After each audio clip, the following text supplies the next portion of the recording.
Welcome to the Tech Egg. Don't get scrambled. Enjoy the video. You start by charging the phone and unlocking it. This prevents interruptions. Now open Settings, then tap Passwords and Security so you land where Fingerprint's live. Once there, choose Fingerprint or Face and Fingerprint depending on your UI. You may be asked to confirm your PIN, pattern, or password. Enter it to proceed. This authenticates you and allows changes.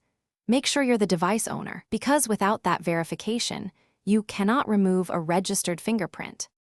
You'll see a list of enrolled fingerprints. Tap the one you want to remove to reveal options.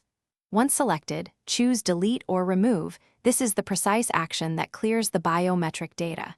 If the system asks, re-enter your PIN, pattern, or password to confirm the deletion. That prevents accidental removals.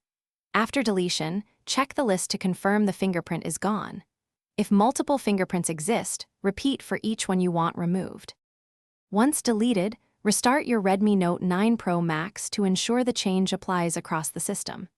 If a fingerprint still appears or lock behavior persists, go back to Passwords and Security and clear cache for the security app or storage settings.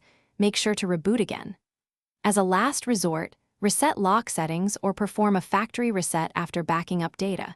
Do this only if other fixes fail. If you're blocked, contact Xiaomi support for account-specific. Thanks for watching. Consider subscribing if I helped unscramble your problems.